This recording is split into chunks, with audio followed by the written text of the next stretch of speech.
Good afternoon and welcome to BBC Newsline. Sinn Féin's Michelle O'Neill has been appointed as First Minister at the Stormont Assembly. She is the first nationalist politician to hold the position. Stormont returned this afternoon, 2 years to the day after it collapsed. Well, our political editor, Enda McClafferty, has spent the day there. And I'm wondering if you've got a sense of the mood there. Was there a sense of celebration to see a return of power sharing?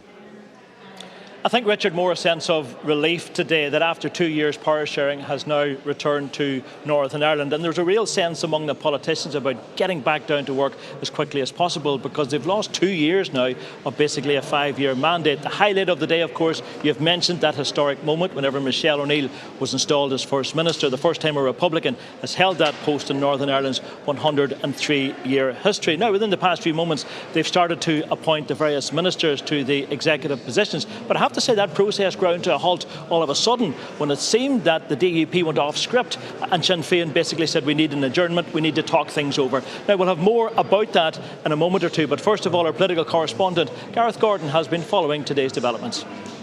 It's easy to talk about history being made. Here was the real thing. Never before has Northern Ireland had a nationalist First Minister until now. Ms O'Neill, are you willing to take up the office of First Minister and affirm the terms of the pledge of office? I confirm that I am willing to take up the office of First Minister, and I affirm. Then came her first speech in her new role. I'm also an Ulster woman, a Tyrone woman, a deeply proud Irish and European citizen. And this is an historic day, and it does represent a new dawn. For the very first time, a nationalist takes up the position of First Minister. That such a day would ever come was unimaginable to my parents' and grandparents' generation.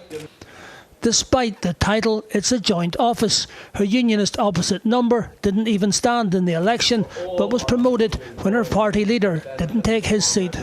And whilst we do not forget our past, we look also to our future. The theme of reconciliation continued inside the chamber.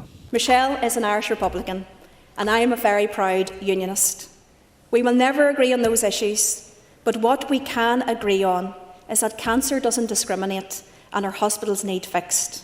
It's been a long road back, but for once the action inside Stormont matched that outside.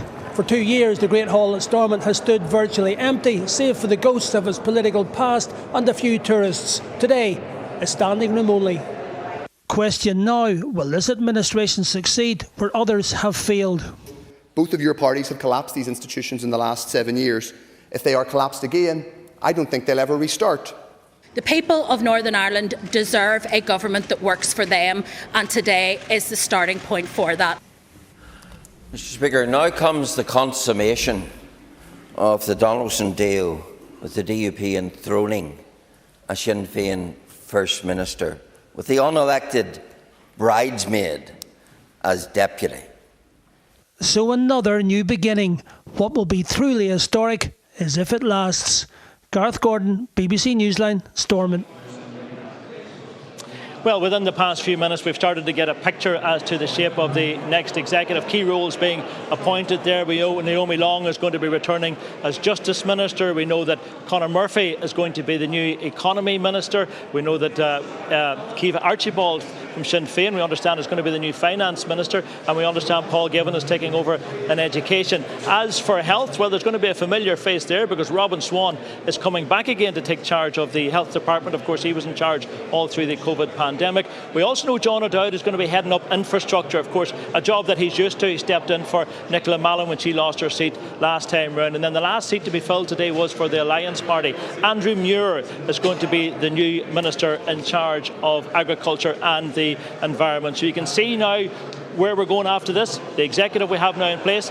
Then we're going to have them meeting on Monday, essentially, after they get a brief from the permanent secretaries. And then, of course, down to the business of meeting the many challenges facing Northern Ireland and trying to get their hands on that £3.3 billion, which the government has set aside to make public services here in Northern Ireland more sustainable. So, a job of work to be done. And I wouldn't be surprised if we see the Prime Minister perhaps arriving in Northern Ireland at some stage next week to rubber stamp, effectively, the return of power sharing. Enda McClafferty, thank you for that. A 17-year-old boy, Blake Newland, has been murdered in Limavady. The teenager was stabbed in the Woodland Walk area of the County Londonderry town around 9:30 last night. He died later in hospital. A man in his 50s was also taken to hospital. His condition is described as stable. 5 men have been arrested and are being questioned about the killing.